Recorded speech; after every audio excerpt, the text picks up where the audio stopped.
Sabah kalktığında aynaya baktın ve yüzünde bir leke gördün. Ne yaparsın? Yüzünü yıkarsın, değil mi? Peki ya leke aynada olsaydı ne yapardın? Aynayı silmeye mi çalışırdın yoksa yüzünü mü? Sevgili dost, çoğumuz hayatımızda tam olarak bunu yapıyoruz. Ekonomiye, patrona, ülkeye ya da kadere sövüyoruz. Sanki sorun dışarıda.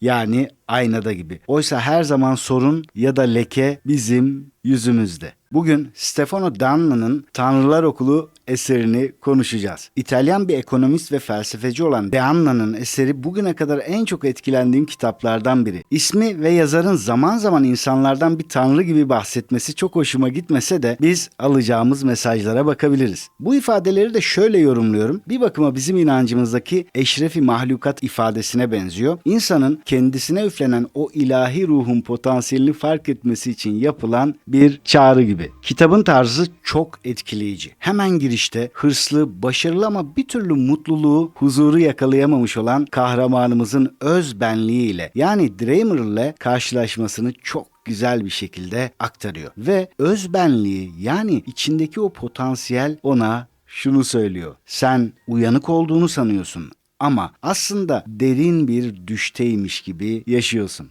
Peki ne demek bu? Dreamer burada ne demeye çalışıyor? Şöyle düşün, sabah kalktın, patronun sana bağırdı, öfkelendin, faturaların geldi, strese girdin, haberleri açtın, umutsuzluğa kapıldın. Tüm gün tepki veriyorsun bunlara. Şikayet ediyorsun, bir kurban gibi yaşıyorsun. Bu düş halinin ta kendisi işte. Bir bakıma otomatik pilot, mekanik yaşam. Sevgili dost, bunu sadece bir felsefe olarak dinleme. Çünkü bilim de bize aslında aynı şeyi söylüyor. Yani bu çağrı nörobiyolojik bir gerçeklikle desteklenebilir. Beynimizde RAS yani retiküler aktivasyon sistemi dediğimiz bir filtre var diyor nörobilim bize. Şöyle, dünyadaki milyonlarca veriyi aynı anda işleyemezsin. Bu sebeple RAS senin inandığın ve odaklandığın şeyi seçip sana gösterir. Eğer zihnin yokluk üzerine programlıysa RAS sana her yerde kriz ve kıtlık gösterir. Başka bir ifadeyle kırmızı bir araba almaya karar verdiğinde meşhur bir metafordur bu. Her yerde o arabayı görürsün. Halbuki her zamanki kadar vardır. Lakin odağın değişmiştir. De Anna'nın düş dediği şey tam olarak budur. Gerçeklik düş ve zamanın bileşimidir. Kitabı senin için 6 bölümde özetleyeceğim ve her zaman olduğu gibi çayın kahven hazırsa hadi gel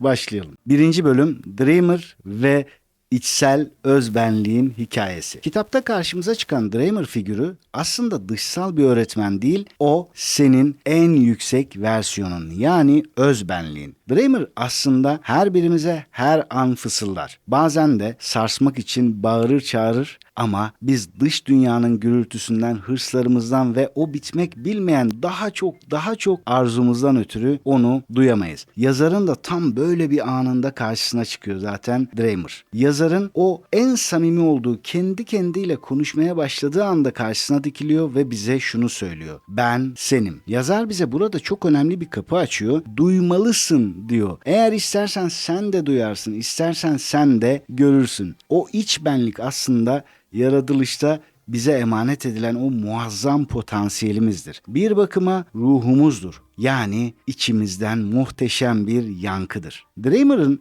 yazara sorduğu o sarsıcı soru aslında hepimize. Şöyle diyor. Ne cüretle ben dersin? Çünkü gerçek bir bene sahip olmak için önce bu iç sese kulak vermek ve bir bütünlüğe sahip olmak gerekir. İkinci bölüm antagonist yani içimizdeki mukaddes düşman. Danna'nın en derin kavramlarından biri de antagonist. Yani diyor ki senin asıl düşmanın dışarıda değil, senin sesini kullanan o içindeki sabotajcıdır. Carl Gustav Jung buna gölge derdi. Tasavvufta ise nefis deniyor. Sadece teorik bir bilgi değil bu arada bu. Tasavvuftaki büyük cihat kavramının da ta kendisidir. Lakin unutma antagonist senin düşmanın değil. Aslında en büyük yandaşındır. Çünkü o senin potansiyelinin ağırlığını ölçen bir terazidir. Direnç ne kadar büyükse senin taşıdığın vizyon da o kadar büyüktür. İçindeki o sabotajcı gibi görünür, lakin düşman değil, seni güçlendiren bir antrenör gibidir. İnanıyorum ki öyle bakmalıyız. Neden sabotajcı gibi görünür? Çünkü daha önceden bir hayal kırıklığı yaşamışsındır ya da öyle yorumlamışsındır. Belki işlerin iyi gitmedi, iflas ettin. O yüzden ticaret bana göre değil dedin ve böyle bir kayıt yaptın. Şimdi tekrar böyle bir şeye atılmak istediğinde seni uyarır. Sırf üzülme diye. Çünkü der ki bende böyle bir kayıt var. Bak yaparsan üzülürsün. Bir ilişkin bitti ve orada da böyle bir kayıt bıraktın. Dedin ki ilişkiler beni mutlu etmiyor. Her ilişki böyledir. Yeni bir ilişkiden önce seni korumaya çalışır. Spor yapmak istediğinde, daha iyi şartlara ulaşmak istediğinde hep o sabotajcının sesini duyarsın. Lakin ona artık bir şeyleri değiştirmeye karar verdim dediğinde o seni desteklemeye başlar. Çünkü ondaki kaydı değiştirdiğinde o senin üzülmemen için çırpınan ses değişmeye başlar. Üçüncü bölüm rol yapma sanatı ve kurban maskesi. Dreamer bize rol yapma sanatını öğretiyor sevgili dost. Rol yapma dediğimizde bunu sakın mistik veya karmaşık bir şey gibi zannetme. Sen zaten hep rol yaptın. Bir zamanlar ben de öyleydim. Şu ana kadar bir kral ya da kraliçe gibi değil, bir kurban gibi davrandın. Patronuna karşı, eşine karşı, hayata karşı hep o mağdur rolünü o kadar büyük bir başarıyla oynadın ki buna gerçekliğin gibi yaklaştın artık. Aslında bu mistik bir şey değil, hep yaptığın bir şeydi yani. Şimdi ise ben senden sadece bu rolü değiştirmeni istiyorum. Yazar da aynı şeyi söylüyor zaten. Sahneden inme, yalnızca kurban kostümünü çıkar ve bir kral ya da kraliçe cübbesi giy. Hayattaki rollerini ciddiyetle ama onlara inanmadan oyna. Bir kral ya da kraliçe gibi rol yap. Bir lider gibi davran. Ancak o zaman o rolün efendisi olursun. Bu arada bu da sadece felsefik bir şey değil. Nörobilim bize diyor ki beynin hayalle gerçeği ayırt edemez. Sen neye çok fazla odaklanır, neyi çok fazla düşünürsen beynindeki nöral ağlar çok ama çok güçlenir ve artık beynin onu gerçekliğin zannetmeye başlar. Hakikaten yaşanıyormuş gibi zanneder, artık seni buna göre yönlendirir. Çünkü sen orada bir kimlik tanımlamışsındır.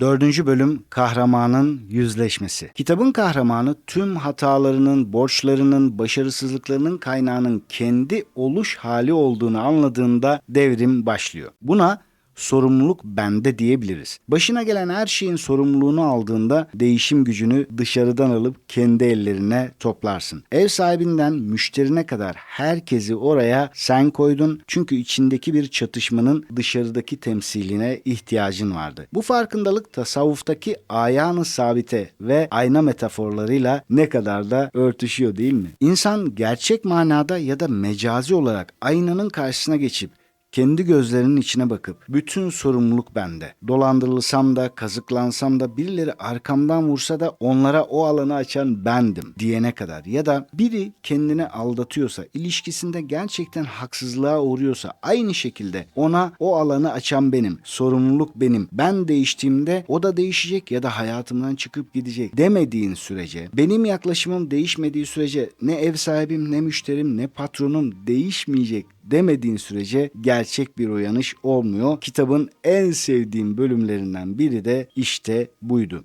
Kitaptaki kahraman sürekli geçmişine gidiyor ve adeta aha denilecek farkındalıklar yaşıyordu. Hatalarını, pişmanlıklarını keşke öyle değil de şöyle yapsaydım dediği anları yakalıyor. Sonra o keşkeleri de çevirip deneyim olarak alıyor ve başka bir noktaya doğru yani en iyi versiyonuna doğru ilerliyor. 5. bölüm ekonomi ve sahip olmaktır. Peki finansal özgürlük? Deanna bir ekonomist olarak radikal bir yasa koyuyor burada. Diyor ki sahip olmak olmaktır. Bir insan ancak olduğu kadarına sahip olabilir. Loto kazananların parayı hızla kaybetmesi bir tesadüf değildir. Çünkü paraları oluş düzeylerini aşmıştır. Dreamer der ki önce kral ol, krallık zaten arkasından gelecektir. Para gerçek değildir, gerçek olan senin adanmışlığındır. Refah bir banka hesabı değil, bir oluş halidir. Zihni değiştirmek için bedeni disipline etmekte şarttır. Daha az ye, daha çok düşle, daha az uyu, daha çok nefes al yani nefes pratiği yap diyor. Bu mekanikliğe çelme takmaktır ve çok ama çok önemlidir. Hani Mark Victor Hansen diyordu ya, sen bir şey için hazır olduğunda o da senin için hazır olur. İşte burada Deanna'nın bahsettiği şey tam da bu. Sen o kadar parayı yönetecek kişi olduğunda emin ol o paraya zaten sahip olursun. O fırsatlar seni bulur ya da sen o fırsatları fark edersin. 6. bölüm yolculuk şimdi başlıyor. Sevgili dost, geçmiş adeta bir tozdur. Artık onu üfle gitsin. Önemli olan şu anki oluş halindir. Tabii ki üfle gitsin derken bir anda bir çırpıda insan geçmişini silip atamaz. Lakin burada yazarın bize söylemeye çalıştığı şey şu aslında. Geçmişinle çekişmeyi bırak. Geçmişine bakıp öfkelenmeyi, üzülmeyi, keşke demeyi bırak. Geçmişini bir deneyim olarak kabul et. Sürekli şunu sor. Peki bu bana ne öğretti? Evet, bazen zordur. Gayet iyi bilirim. Hatta bazen acıtır. Bunu da çok ama çok iyi bilirim. Bazen bütün geçmişin hayal kırıklığı gibi görünür. İnan ki bunu da çok iyi bilirim. Lakin kendini biraz zorlarsan, tabiri caizse bu anlamda biraz gayret edersen, sürekli peki ne öğrendim, peki bundan sonra ne yapabilirim demeye başlarsan emin ol bütün o geçmiş senin için yeni ve en iyi versiyonun adına sadece bir basamak olur. Kitabı almanı ve okumanı çok isterim. Bununla birlikte ya ben bu oluş halini birebir de yaşamak istiyorum. Gerçekten en iyi versiyonuma evrilmek istiyorum. Geçmişimle nasıl halleşirim? Nasıl onu kabul eder ve çok daha iyisine odaklanırım? Dönüşmek istiyorum diyorsan 24, 25, 26 Nisan'da Ankara Kızılcahamam'da Çam Termal Otel'de 2,5 günlük muhteşem bir programımız olacak. 4. kez bilinçaltı dönüşüm kampı yapacağız. Orada geçmişle halleşme, affetme çalışmaları, en iyi versiyonuna nasıl ulaşırsın çalışmaları, geleceğe yönelik en doğru vizyon nasıl oluşturulur, bugüne kadar hedeflerine neden ulaşamadın, bunların tespiti, hedefler nasıl doğru belirlenir, navigasyon nasıl güncellenir, tüm bunları konuşacağız. Meditasyonlar olacak, özel çalışmalar olacak ve oradan ayrıldığında hakikaten dönüşmüş, en azından dönüşmeye kesin karar vermiş biri olarak, bambaşka biri olarak ayrılıyor olacaksın. Kısacası sevgili dost, kitap bize şunu söylüyor. Önce kabul et. Kabullenmek, bütün kişisel gelişimin, dönüşümün çok daha iyisine gitmenin ilk adımıdır. Kabul etmekten kasıt ne? Başta konuşmuştuk ya, aynaya bak ve aynaya baktığında bütün sorumluluk benim de. Bugüne kadar hoşuma gitmeyen şeyler yaşadım. Lakin artık öğreneceğim ve devam edeceğim de. Hani çok güzel bir söz vardı ya, bir şaman atasözü.